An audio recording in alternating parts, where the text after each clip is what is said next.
நம்ம உண்மையில ஜெபிக்கணும், சத்தியத்துல ஜெபிக்கணும். ப்ரே இன் ட்ரூத். நீங்க உண்மையாவே தேவனை நீங்க நோக்கி கூப்பிடுறீங்க, ஆண்டவரே நாங்க முழங்கால் போட்டிருக்கிறேன், நான் ஜெபிக்கிறேன் இயேசுவே அப்படின்னு உண்மையா அவரை நீங்க உண்மையா யோசிச்சு அவரை நினைவாய் நீங்கள் ஜெபிக்கிறீங்கன்னா உங்களுக்கு முன்பாக நிற்பார். இதுதான் ரொம்ப சிம்பிள் ஜெபிக்கிறதுக்கு. இதுக்கு நீங்க போய் ட்ரைனிங் எடுக்கணும், காசுக்கு போகணும், கிளாஸ் எடுக்கணும் அவசியமே இல்லை. நீங்க எங்க முட்டி போட்டு இயேசுவே கூப்பிடணும், உங்களுக்கு முன்பாக அவரை நிற்பார். உங்களால அவரை பார்க்க முடியாது, ஆனாலும் உணர முடியும். You can feel him in that place. ஏன்னா நீங்க உண்மையா கூப்பிடுறீங்க. ஒரு புஸ்தகத்தை வாசிச்சு இயேசுவின் நாமத்துல இயேசுவிங்க வர வேண்டும், பிதாவின் நாமத்துலன்னா அது உண்மை கிடையாது. நீங்க வாசிக்கிறீங்க, ஆனா மனதார உண்மையா நீங்க பேசுற வார்த்தை தப்பா போகலாம், வளரலாம், இதெல்லாம் doesn't matter. God is hearing your heart. உள்ளத்தை பார்க்கிறார். நீங்க யார்கிட்ட பாயிண்ட் அவுட் பண்றீங்க பிரேயர், உடனே உங்களுக்கு முன்பாக நிற்பார். உங்களால முழங்கால் போட முடியல, நீங்க உட்கார்ந்து கூட ஜெபிக்கலாம், உடனே உங்களுக்கு முன்பாக நிற்பார். ஹல்லேலூயா. அப்ப நம்ம பியூரா தூய்மையா உண்மையா நம்ம ஜெபிக்கணும். அதான் உண்மையில ஜெபிக்கிறது. நம்ம அடிக்கடி பார்க்க சில பேர் ஏதோ ஒன்று வாயில பேசுவாங்க, ஆனா மனசு வேற காலம் இருக்கும். நீங்க அவங்க பேசுற விதத்தை பற்றி நம்புவீங்க, ஆனா அவங்க நோக்கம் என்னன்னு உங்களுக்கு தெரியாது. அவங்க ரொம்ப நியாயப்படுத்தி சரியா பேசுவாங்க, ஆனா அவங்க உள்ளத்துல என்ன இருக்குன்னு உங்களுக்கு தெரியல. ஸோ மேபி அவங்க சொல்றது சரிதான் போலுக்கு, அதான் கரெக்ட்னு நினைப்பீங்க. இது நீங்க மனுஷன்ட்ட செய்யலாம், கர்த்தர்ட்ட செய்ய முடியாது. நீங்க வாயை திறந்து வாயை அசைச்சு பேசும் பொழுது உங்க உள்ளத்துல என்ன இருக்குன்னு அறிந்திருக்கிறார். அப்போ உங்களோட உள்ளமும் வாயும் ஒரே அலைன்மெண்ட்ல இருக்கணும். இது ஒரு பக்கம் ஓடி இருக்கு, இது ஒரு பக்கம் ஓடி இருக்குன்னா அது அங்கீகரிக்கப்படாத ஒரு ஜெபம். இங்க வேற ஒரு காரியத்தை வச்சுக்கிட்டு நீங்க இங்க ஆண்டவரே நான் இந்த மனுஷனை போயிட்டு ஓங்கி 2 எத்துனேன், வைராக்கியத்துக்காக எத்தனை அப்படின்னு சொல்றீங்க. ஆனா உனக்கு முன்பாகவே கோபம் இருக்குது, ஒரு பழி வாங்குற எண்ணம் இருக்குது. ஆனா இப்ப நீ நியாயப்படுத்த, நான் ஏன் எத்தனைன்னா ஆண்டு உங்க நாமம் தூஷிக்கப்பட்டுச்சு ஆண்டவரே, நீ பழி வாங்குறதுக்காக எத்திட்டு ஓகே. ஆனா இங்க நீ நியாயப்படுத்தி பேசினா அது ஆண்டருக்கு தெரியாது நினைக்கிறீங்களா? அதான் சொல்றேன், அலைனா இருக்கணும், ஒரே மாதிரி இருக்கணும். அதான் உண்மையிலே கர்த்தரை தேடுகிறது.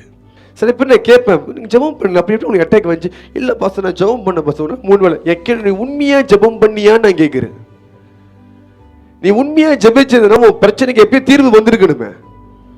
நீ உண்மையா செய்யல, வாயில ஒரு வார்த்தை மனசுல வேற ஒரு காரியம் இருந்தா எப்படி நடக்கும்? எப்படி பதில் கொடுப்பார்? பதில் அதுக்கு பேரு ஆவியில ஜெபிக்கிறது இல்ல, மாம்சத்துல ஜெபிக்கிறது. Those who pray in flesh, this is what they will do. Their heart is somewhere and their mouth will say something else. நான் சொல்றேன், நல்ல காது கொடுத்து கேளுங்க. நீங்க ஜெபிக்கிறீங்க, உங்க ஜெபம் வீணாக போகக்கூடாது. நீங்க செலுத்துற நேரம் வீணாக போக கூடாதுன்னா நீங்க உண்மையா ஜெபிக்கணும். முதலாவது பாருங்க, நம்ம யோவான் 21:17 பார்க்கிறோம். இயேசு பேதுருவை 3 தடவை கேட்கிறாரு, பேதுரு நீ நேசிக்கிறியா? பேதுரு நீ நேசிக்கிறியா? பேதுரு நீ நேசிக்கிறியா அப்படின்னு கேட்கிறார்.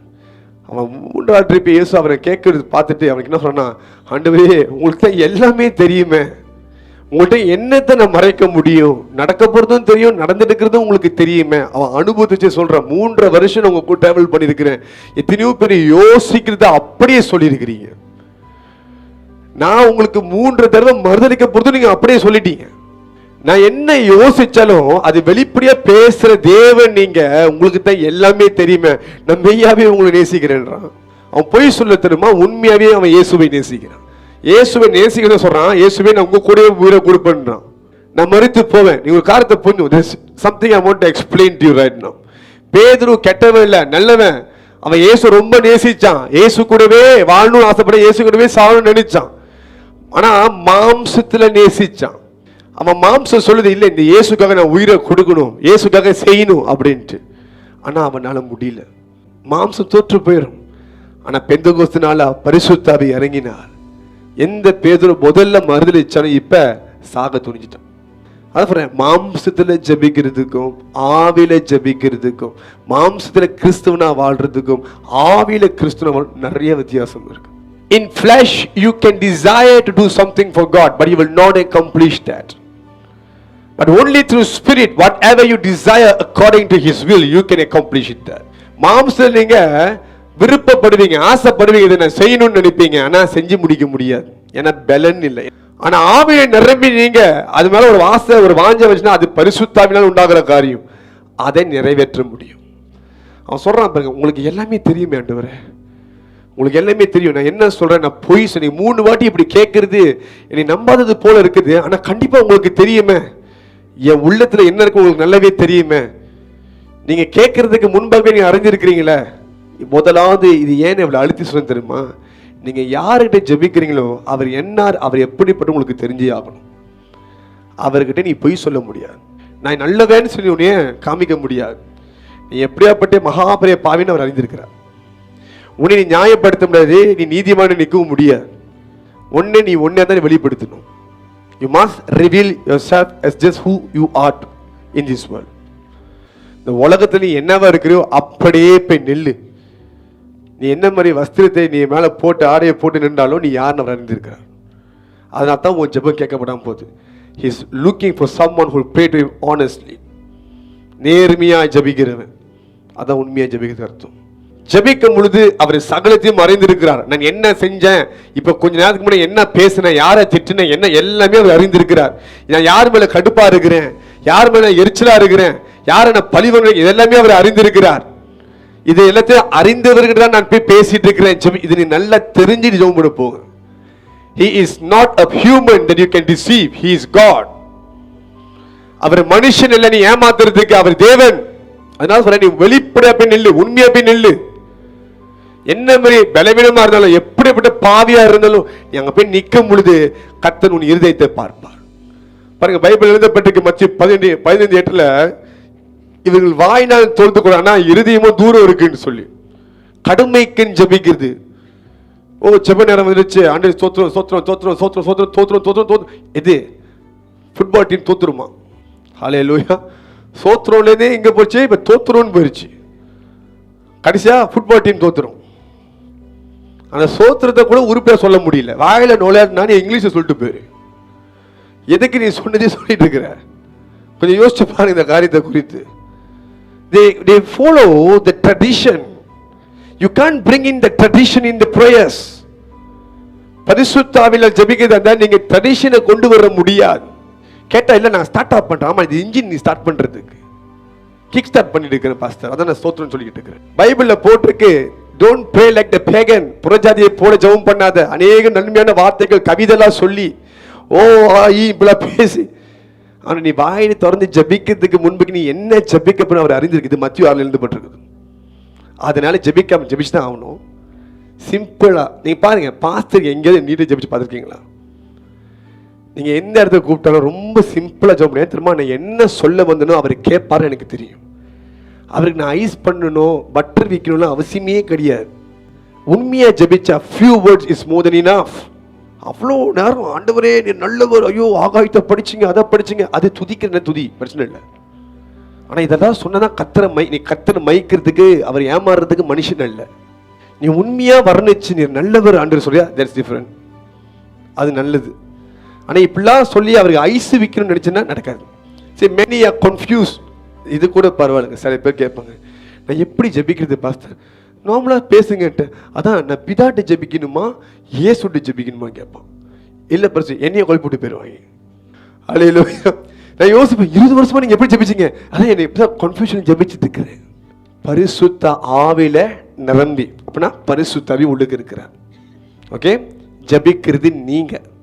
ஓகே, அவரோட இணைந்து ஜெபிக்கிறீங்க. யார்கிட்ட ஜெபிக்கிறீங்க? பிதாவின் எடுத்து ஜெபிக்கிறீங்க. பிதா உங்களை பார்க்கும் பொழுது யாரை பார்ப்பாரு? இயேசு ஆவியானவரே உங்களுக்குள்ள பார்ப்பாரு. ஆமாவா இல்லையா?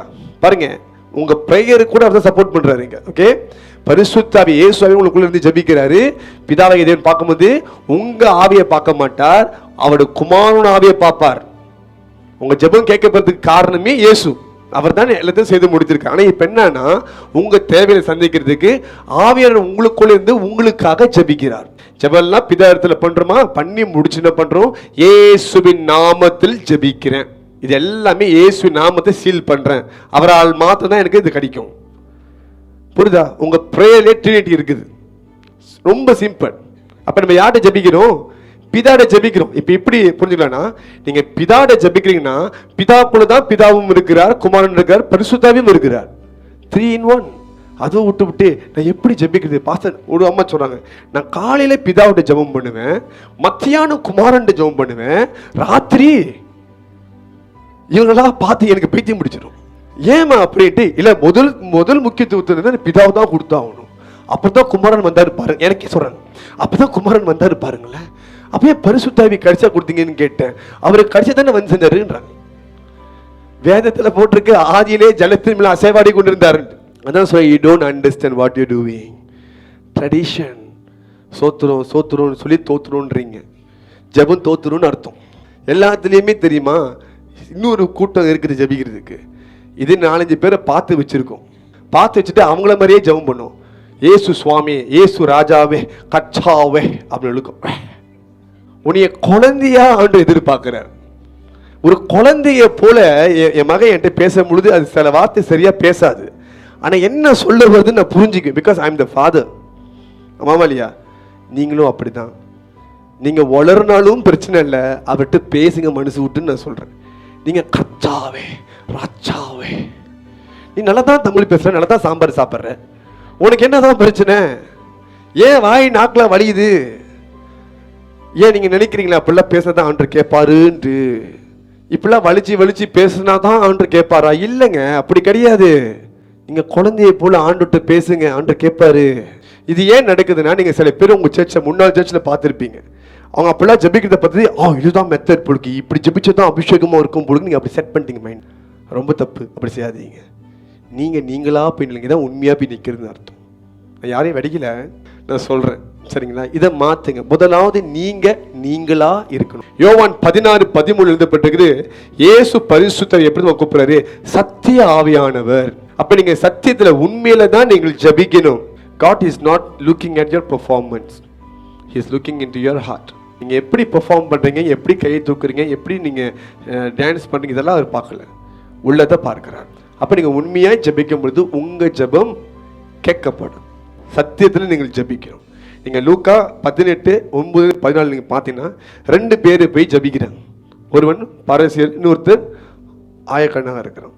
அதில் பரிசேயர் சொல்கிறான், நான் ஒரு நாளைக்கு, நான் ஒரு வாரத்துக்கு 2 வாட்டி உபவாசம் எடுக்கிறேன், நான் டைட்ஸ் கொடுக்குறேன், நான் இந்த பாவியை போல இல்லை, இவனை போல இல்லை, நான் நீதிமானா இருக்கேன்ட்டு தன்னை தான் புகழ்ந்து அவனுடைய பாவத்திலெல்லாம் மறைச்சு, பெருமையெல்லாம் மறைச்சு அவன் என்ன பண்ணுறான்? பொய்யா ஜபிக்கிறான்.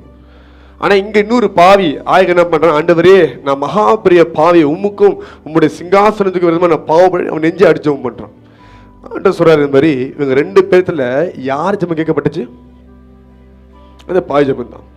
ஏன்னா அவன் வெளிப்படையா போயிட்டு நான் பாவி, இது என் பலவீனம்னு சொல்லி ஜெபிக்கிறான். இன்னைக்கு நீங்க ஜெபிக்கும் பொழுது ஒருவேளை நீங்க எதிலோ ஸ்ட்ரகிள் பண்றீங்களா, ஒரு பாவம் உங்க வாழ்க்கையில் இருக்குதா, ஆனால் இந்த பாவத்தை நான் செஞ்சிருக்கிறேன், இந்த பாவ யோசனை எனக்குள்ள இருக்குது, இந்த பலவீனம் என்கிட்ட இருக்குது, நான் பாவி ஆண்டவரே எனக்கு உதவி செய்யுங்க சொல்லி ஜெபம் பண்ணுங்க. அதை விட்டுப்பட்டு, ஆண்டவரே நான் உமக்காக ரொம்ப பரிசுத்தமாக வாழ்ந்துட்டு இருக்கிறேன், முயற்சி எடுத்துருக்கிறேன், உங்களுக்கு நல்லா தெரியும், நான் சொல்லவே தேவையில்ல, இப்போ நீங்க பேசக்கூடாது. ஓகே, நீங்கள் எப்படி ஜெபிக்கணும்னா, நான் போராடுகிற ஆண்டவரே எனக்கு பலத்தை தாங்க, என்னை மேற்கொண்டு ஆகணும், நான் ரொம்ப கஷ்டப்படுறேன் ஆண்டவரே, உங்களால் மாத்திரம் தான் என்னை காப்பாற்ற முடியும். நீங்கள் உங்கள் பலவீனத்தை நீங்கள் சொல்லணும். நான் பாவம் செய்துட்டு இருக்கிறேன், நான் உண்மையாக அதை கோத்ரூ பண்ணிட்டு இருக்கிறேன், எனக்கு உங்களை இதுதான் கற்று எதிர்பார்க்குறார், இதைத்தான் அவர் எதிர்பார்க்குறார். ஒருத்தன் உங்கள்கிட்ட ஒரு பிரச்சனை பண்ணுறான், அவன் தப்பு பண்ணிட்டு அவன் இல்லை நான் தான் ரைட்டு, நான் உங்களுக்கு கடுப்பு தான் வரும். ஆமாம், நான் தப்பு பண்ணிட்டேன், நீ அறியாமல் பண்ணிட்டேன், எனக்கு ஹெல்ப் பண்ணுங்கன்னா உங்களுக்கு மனசு இறங்குமா இறங்காதா? அவன் உண்மையாக கேட்கணும், துன்பம் தோணாதா? இதுதான் ஆண்டவர் nature. Be open to God. Tell him honestly what is your weakness. அவர் இறங்கி வருவார். இப்படிப்பட்ட ஜெபத்துக்கு வல்லமை இருக்குது. இதுக்கு பேர் தான் ஆவியில ஜெபிக்கிறது. ஹல்லேலூயா.